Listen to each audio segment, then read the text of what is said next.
Voici un programme de visite en Algérie sur une période de 25 jours, avec des suggestions pour explorer les trésors de ce pays fascinant. Alger la Blanche et ses secrets, 4 jours. Alger, surnommée El Badja la Joyeuse, El Maroussa la Bien Gardée, ou El Beida la Blanche, est la capitale de l'Algérie et la ville la plus peuplée du pays. Voici une description de cette métropole complexe. Situation géographique, Alger est située en bordure de la mer Méditerranée, offrant des vues magnifiques sur les levées et couchers de soleil. La baie en forme de faucille, la cité accrochée au-dessus d'un petit port et des promontoires assure une bonne protection. Architecture et diversité, Alger est un labyrinthe de ruelles et d'impasses. Ses escaliers nombreux et variés permettent de sillonner cette architecture en cascade. Les constructions coloniales se mêlent harmonieusement aux constructions musulmanes, peintes en blanc, donnant à Alger une impression d'étendue, d'air marin et de pureté unique. Histoire riche, vers le 5e siècle avant Jésus-Christ, les Phéniciens établirent un comptoir sur la baie d'Alger appelé Icosium. Plus tard, elle fut gouvernée par les Byzantins et les Berbères. Au Xe siècle, l'émir Bologhine ibn Ziri en fit sa capitale et la nomma El Jazaïr. Alger a joué un rôle commercial dans le pourtour méditerranéen. Événement marquant, en 1830, les Français prirent Alger et la ville devint le siège du gouvernement général du pays. Pendant la guerre d'indépendance, Alger fut le principal centre de lutte mené par le Front de Libération Nationale, FLN. La bataille d'Alger en 1957 marqua un tournant dans la guerre d'Algérie. Le 5 juillet 1962, Alger devint la capitale de l'Algérie indépendante. Alger est une ville trépidante, où l'activité économique, scientifique, sociale et culturelle est très riche. C'est surtout une ville de jeunes, d'étudiants qui s'organisent en associations, sortent et vivent. La Casbah d'Alger, communément appelée la Casbah, correspond à la vieille ville ou Médina d'Alger, capitale de l'Algérie. Elle forme un quartier historique inscrit au patrimoine mondial de l'humanité de l'UNESCO depuis 1992. Voici quelques détails sur la Casbah.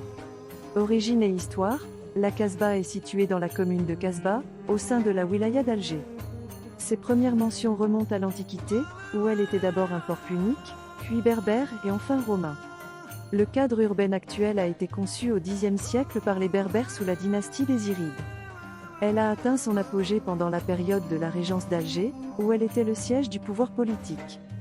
Colonisée par les Français en 1830, elle a été progressivement marginalisée lorsque les centres de pouvoir ont été déplacés vers la nouvelle ville. Pendant la guerre d'Algérie, elle a servi de bastion aux indépendantistes du FLN. Après l'indépendance du pays en 1962, elle n'a pas retrouvé son rôle central. Architecture et culture, la Casbah est un exemple d'architecture islamique et d'urbanisme des médinas arabo-berbères. Elle est aussi un symbole de la culture algérienne, un objet d'inspiration artistique et le siège d'un savoir-faire artisanal ancestral. Des acteurs locaux se battent pour préserver son patrimoine matériel et immatériel. Le jardin d'essai du Hama est un joyau botanique situé dans le quartier du Belouizdad à Alger. Voici quelques détails à son sujet. Superficie, le jardin s'étend en amphithéâtre sur une superficie de 32 hectares. Création, il a été créé en 1832 par le général français Antoine Avizard. À l'origine, il disposait d'une superficie de 5 hectares. Importance, considéré comme l'un des jardins d'essai et d'acclimatation les plus importants au monde, il abrite plus de 3000 espèces végétales. Aménagement, le jardin est divisé en plusieurs parties, dont le jardin français, bordé de Vasintonia, et le jardin anglais doté d'un petit lac avec des plantes aquatiques. On y trouve également des sculptures d'Émile Gaudissart.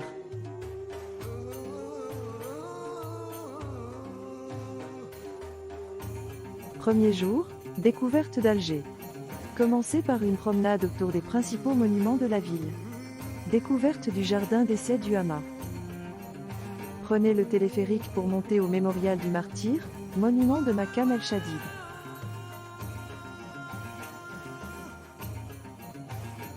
Admirez la vue magnifique sur la baie d'Alger depuis le monument. L'après-midi, découvrez le musée national des antiquités et des arts islamiques ainsi que la basilique Notre-Dame d'Afrique. Jour 2, excursion à Blida et Chifa. Partez pour Blida et explorez cette ville au charme caché. Visitez Chifa et traversez la région de la Mitidja. Jour 3, Voyage dans l'histoire à Cherchell et Tipaza. Excursion à Cherchell, ancienne capitale de la Maurétanie césarienne. Visitez le musée archéologique et le parc de mosaïques. Allez à Tipaza pour découvrir la précieuse mosaïque des captifs et explorer les ruines romaines immortalisées par Camus. En chemin, visitez le tombeau de la chrétienne. Jour 4, dernière visite à Alger.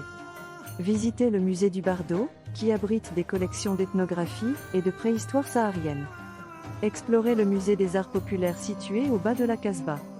Visitez la grande poste d'Alger. Montez vers le haut de la ville précoloniale pour explorer la Casbah et le palais des Raïs. Promenez-vous dans les ruelles de la Casbah.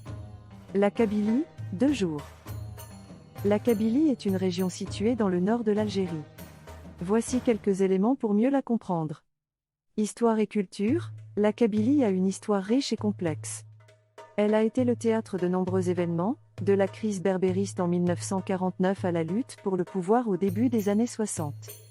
Traditionnellement frondeuse, la Kabylie est l'un des fiefs du Hirak, un mouvement de protestation populaire en Algérie. Sa culture est amazighe, berbère, et elle possède une langue propre, le kabyle. Le mouvement pour l'autodétermination de la Kabylie, MAK, milite pour l'indépendance de la Kabylie. Situation actuelle, le 14 juin 2025, le président du MAK, Ferhat Meheni, a annoncé la proclamation d'une république fédérale de la Kabylie si l'Algérie ne négocie pas d'ici là sur les modalités d'autodétermination par voie référendaire. La Kabylie est moins arabisée que certaines autres régions algériennes. Elle a été le théâtre de répression de la part des gouvernements algériens et maliens. Des milliers de personnes ont participé à une marche internationale amazighe à Paris en faveur de l'indépendance de la Kabylie et de l'Azawad, une autre région revendiquant son autonomie, en janvier 2024. Jour 5, explorez la ville de Tizi Ouzou, principale ville de la Grande Kabylie. Pour un beau panorama sur la ville, rejoignez le sommet du Djebel Belloua. Partez pour une magnifique randonnée dans le massif du Djurdjura.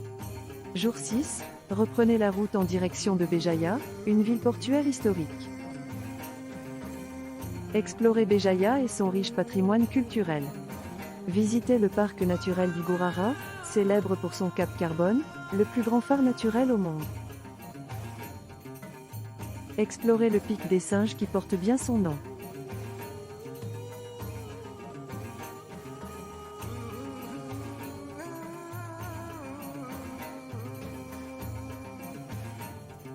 Djemila et Timgad, 2 jours. Jour 7, Djemila, anciennement appelée Cuicul. Située dans la wilaya de Sétif, Djemila est une ancienne cité romaine appelée Cuicul. Fondée au 1er siècle de l'ère chrétienne, probablement par les vétérans de l'empereur Nerva. Perchée à 900 mètres d'altitude, elle était stratégiquement construite sur une dorsale montagneuse, ce qui la rendait facile à défendre. Divisée en 3 parties, la vieille cité, la nouvelle cité et le quartier chrétien. Le site abrite un musée exposant des pièces archéologiques telles que des chapiteaux, des colonnes, des stèles, des mosaïques et des sculptures. Jour 8, surnommée la Pompéi de l'Afrique, Timgad. Fondée par l'empereur romain Trajan, au XIe siècle de l'ère chrétienne. Située dans la wilaya de Batna, près des Aurès. Timgad est un exemple de la puissance de Rome, avec des édifices et des vestiges encore intacts. La ville fut détruite vers la fin du 5e siècle, mais ses pierres ont servi à d'autres constructions dans la région. Le site est classé au patrimoine mondial de l'UNESCO et abrite un musée présentant une collection unique d'objets, de mosaïques et de sculptures. Constantine, 2 jours. Constantine, anciennement connue sous le nom de Cirta, est la principale ville du nord, et de l'Algérie. Elle est la 3e plus grande ville du pays en termes de population, avec environ 500 000 habitants selon le recensement de 2008. Son influence s'étend sur une aire métropolitaine qui dépasse le million d'habitants depuis les années 2010. Située à une position charnière entre 2 mondes, Constantine est perchée sur un immense piton rocheux à 650 mètres d'altitude. Elle est entourée de gorges profondes atteignant jusqu'à 300 mètres de profondeur, à travers lesquelles coule l'Oued Rumel. Cette position unique a contribué à sa permanence historique et à son importance dans l'histoire. Voici quelques faits marquants sur Constantine. Dès le IIIe siècle avant Jésus-Christ, Cirta était la capitale des rois de Numidie, dont Syphax, Massinissa et Jugurtha. Après l'annexion du royaume par Rome au milieu du 1er siècle avant notre ère, Cirta devint la capitale de la province d'Africa Nova. Renommée en l'honneur de l'empereur Constantin, en 313, Cirta fut renommée Constantine en hommage à l'empereur éponyme qui la fit restaurer et embellir après sa mise à sac en 311. Conquête arabe et période ottomane. Après la conquête arabe au 7e siècle, Constantine continua de jouer un rôle important dans les différents royaumes qui se sont succédés. Elle fut conquise par les Turcs en 1535 et devint le siège d'un vaste bélique, province. Le bey Salah Bey est resté le plus célèbre et le plus populaire des beys constantinois, 1771-1792. Période coloniale française. Au moment de la conquête française, la ville comptait 30 000 habitants et jouait un rôle considérable dans l'économie régionale. Elle était le chef-lieu d'un des 3 départements coloniaux, avec Alger et Oran. Population et communauté israélite. En 1954, avant la guerre d'indépendance, la population de Constantine atteignait 142 000 habitants, dont 27 000 Européens, 13 000 Juifs et 102 000 musulmans. La ville abritait alors la plus importante communauté israélite d'Algérie, comptant 87 000 personnes. Jour 9, arrivée à Constantine. Découvrez cette ville stupéfiante avec ses ponts antiques. Admirez le pont Sidi Msile et les gorges du Rumel. Jour 10, exploration du cœur historique de Constantine. Allez dans la vieille ville, également connue sous le nom de Casbah. Perdez-vous dans ses ruelles, ses quartiers, ses boutiques, et ses anciennes bâtisses en ruine. Explorez les escaliers, les mosquées, et les zaouïas. C'est un véritable labyrinthe d'histoire et de charme. Jour 11, admirez le canyon spectaculaire de Goufi. Le canyon du Goufi, également connu sous le nom de Roufi, balcon de Goufi et canyon du Goufi, est un site historique et touristique situé dans le village de Tpout dans la wilaya de Batna, en Algérie. Ce canyon, niché dans les montagnes des Aurès et la vallée de la rivière Abio, a été sculpté par l'Abio et s'étend sur 3 à 4 km. Le village de Goufi se trouve en bordure de la route nationale, perché sur la falaise nord. Les balcons du Goufi, taillés en cascade dans la roche, offrent des vues spectaculaires et ont attiré les habitants qui ont construit des demeures troglodytiques datant de plusieurs siècles. Chaque balcon abrite un village, et au tournant de chaque balcon se dresse une takliyat, un bâtiment de plusieurs étages servant d'entrepôt pour les récoltes et les provisions. L'architecture de ces villages accrochés à flanc de falaise est typiquement berbère, avec des matériaux tels que la pierre sommairement polie, des troncs d'arbres et de dattiers. Les gorges du Goufi sont composées de roches métamorphiques et sédimentaires, et la végétation oasis est une spécificité unique de cette région. Ce site a été classé au patrimoine national par l'UNESCO en 1928 et à nouveau en 2005. Les balcons du Goufi, avec leurs habitations en forme d'escalier et leurs parois abruptes, offrent un panorama qui n'a rien à envier au Grand Canyon américain. Le canyon du Goufi est un lieu à la fois historique et naturel, où les couches géologiques racontent l'histoire du site et où l'érosion, notamment celle de l'Abio, a créé un paysage spectaculaire. Biskra et Bou Saada, porte du Sahara, ces villes vous offriront une immersion unique entre mer, montagne, haut plateau, désert et histoire. Jour 12, arrivée à Biskra. Explorez la vieille Médina, imprégnée d'histoire et de mystère. Jour 13, visitez le moulin Ferrero, déplacé au centre-ville, offrant une vue magnifique sur la vallée. Jour 14, découvrez le musée Étienne Dinet, où vous pourrez admirer de nombreuses peintures. Jour 15, partez à la découverte du domaine de la puissante Lala Zineb, une forteresse chargée d'histoire. Jour 16, voyagez de Biskra à Bou Saada, environ 3h45 en voiture. Profitez de la cité du bonheur et explorez ses ruelles pittoresques. Jour 17, visitez la Casbah et le musée Nasreddin Dinet. Le peintre orientaliste français Étienne Dinet est enterré à Bou Saada. Le Tassili Nadjer et l'infinie beauté du Sahara, 4 jours. Le Tassili Nadjer est un immense plateau situé au sud-est de l'Algérie, aux confins de la Libye, du Niger et du Mali. Il couvre une superficie de 72 000 km². Ce site est d'une importance exceptionnelle à la fois sur le plan géologique et archéologique. Voici quelques points clés à propos du Tassili Nadjer.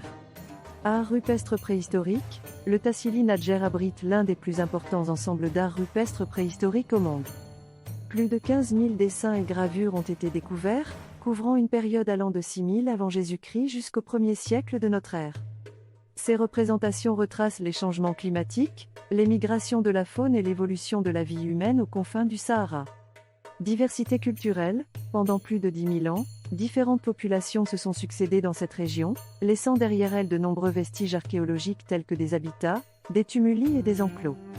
Le Tassili Nadjer est un témoin vivant des traditions culturelles disparues et de l'évolution des civilisations préhistoriques.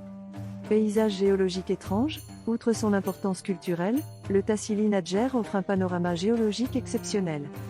Ces formations rocheuses, appelées forêts de rochers, sont composées de grès érodés et créent une image d'un paysage lunaire fascinant. En somme, le Tassili Nadjer est un lieu unique où l'art, la géologie et l'histoire se rejoignent pour raconter l'histoire de l'humanité et de la Terre elle-même. Jour 18, arrivée à Djanet.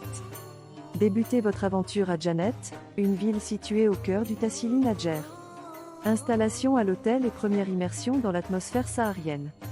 Jour 19, exploration des gorges de Djanet. Partez à la découverte des gorges de Djanet, des formations rocheuses spectaculaires sculptées par l'érosion. Admirez les peintures rupestres datant du néolithique. Jour 20, randonnée dans le Tassili Nadjer. Randonnée à travers les paysages désertiques du Tassili Nadjer. Rencontrez des Touaregs et découvrez leur mode de vie nomade. Jour 21, exploration des sites rupestres. Visitez les sites rupestres les plus emblématiques, où des artistes préhistoriques ont laissé leur empreinte il y a des milliers d'années. Appréciez les peintures et gravures qui racontent l'histoire de cette région. Grimpez au sommet d'une dune pour profiter d'une vue panoramique sur le désert. Imprégnez-vous de la beauté et de la sérénité du paysage. Terminez votre circuit en revenant à Djanet.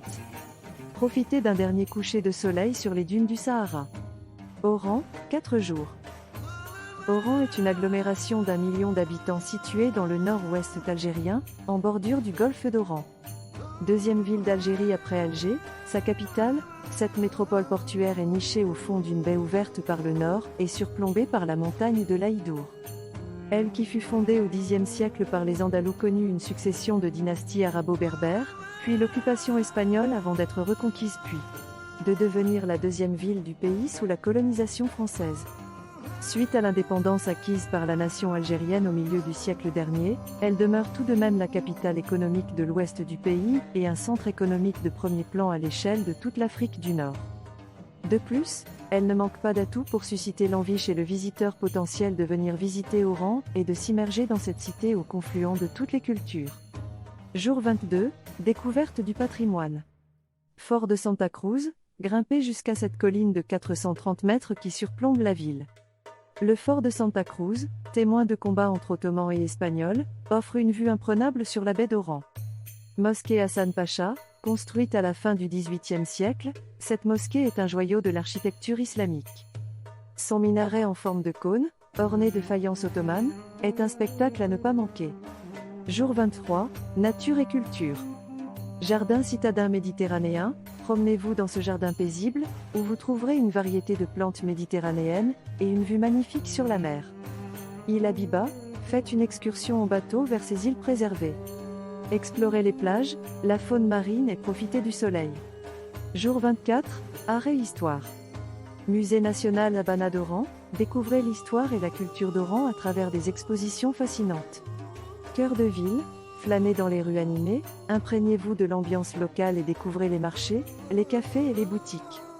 Jour 25, détente et admiration. Promenade Ibn Badis, profitez d'une agréable promenade le long du front de mer, avec vue sur la baie et les montagnes environnantes. La porte d'Espagne, admirez cette ancienne porte de la ville, témoin de l'histoire mouvementée d'Oran. Ce voyage épique à travers l'Algérie, d'oasis en désert, de ville historique en paysage à couper le souffle, offre une immersion totale dans la richesse culturelle et naturelle de ce pays fascinant.